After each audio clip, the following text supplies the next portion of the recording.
Might be swimmers. Could be birds, but yeah, it looks like swimmers to me.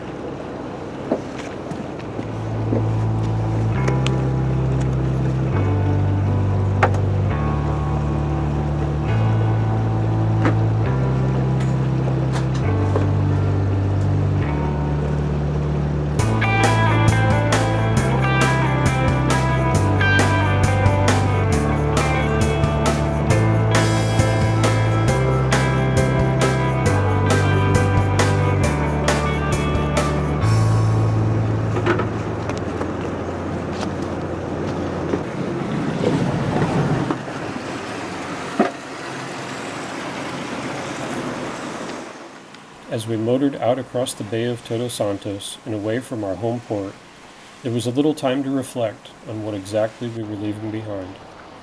Sometimes it's hard to leave. Sometimes it's a relief to slip away. As different as it is for everyone, it's a shared experience nonetheless. Still getting used to the sound of a new engine, setting the RPM to just the right spot, and settling into a new routine in an environment where your whole new world seems to be small and confined to the boat is actually a nice experience, and it becomes easy to start to forget the reality of the everyday life that you now leave behind. Your new reality now consists of simple things, which we so often ignore completely when living on land, with its hustle and bustle. A moonrise in the evening is noteworthy, and all of these things tend to take on a new, deeper meaning. Seemingly empty hours are easily filled with simple tasks, such as keeping a log for speed and distance. They're also very important if you suddenly find yourself with an electrical failure and need to revert to older methods of navigation. On old sailing ships, it was hard work just to keep the ship moving, or sometimes to slow her down in a hurry. With 4 capable crew members, we even had a chance to take turns enjoying most meals without having to worry about our duties. The weather cooperated the first few days, and we had a smooth ride past Cedros and the Islas de San Benito.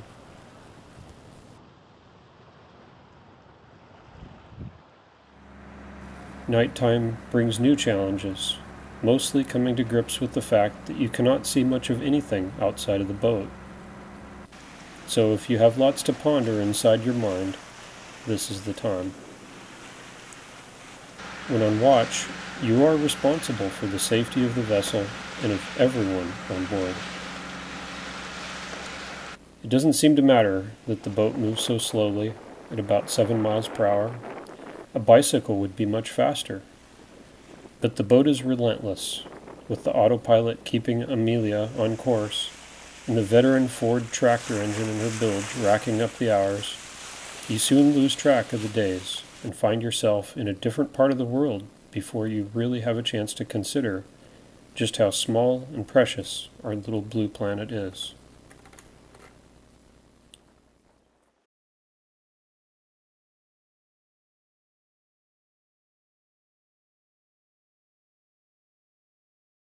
The sunsets off the Baja coast are legendary due to the air currents cycling the dust out over the ocean every day, like a giant machine generating scenes of pure beauty. We were treated to our fair share of gorgeous sunsets on this particular trip. When the weather permits, there's also ample time to think of our loved ones back on land and give thanks that there are other special humans who care very much for us and long for our safe return. It's easy to find oneself feeling their presence and imagining that they are by our side. Suddenly, all thoughts of self and of everything far away are lost to the sight of an ever-increasing number of sea turtles bobbing on the surface of the water.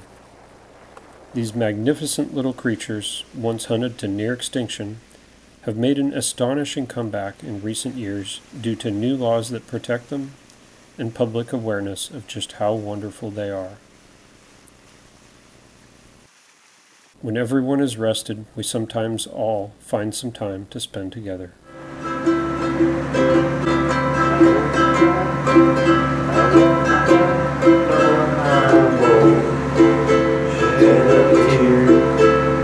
is long as you stand by me.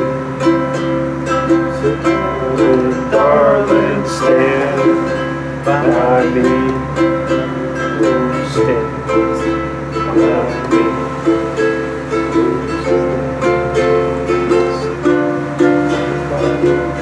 I can't get that far. That was good though. Alright. Speaking of sunsets, they are not all created equal. Some are so beautiful that the sight of them sticks with you for the rest of your life.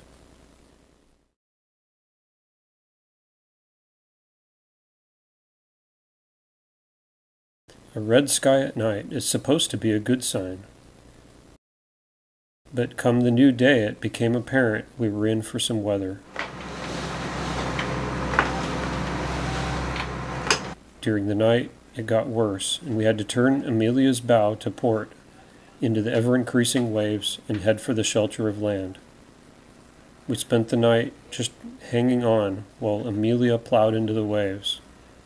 It was too rough to hold on to the camera for much of the night, and by daybreak we were up next to land at a point called Albatros.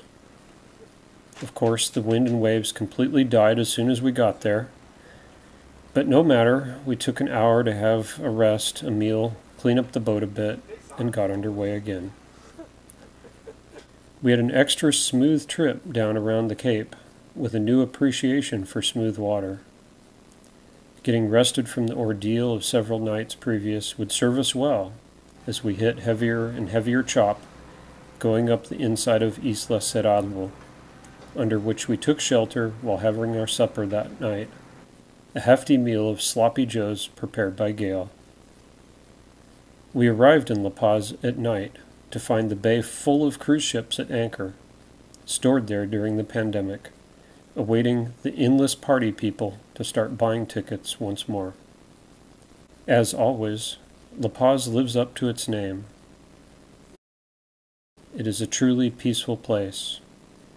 This is a quality that I found especially soothing given the events of my personal life during the last few years. And we spent a couple of days there, enjoying the sights, sounds, and exchanging messages with loved ones once again. Flying home at the better part of the speed of sound and arriving back near home in under an hour is surreal, making it brutally clear that the modern era in which we live has far surpassed the old ways of sea travel in terms of speed and efficiency. So why do we still do it? Well, if I have to explain it, you clearly have never done it, or you're not worthy of knowing what it's like in the first place. So, I'll let you decide.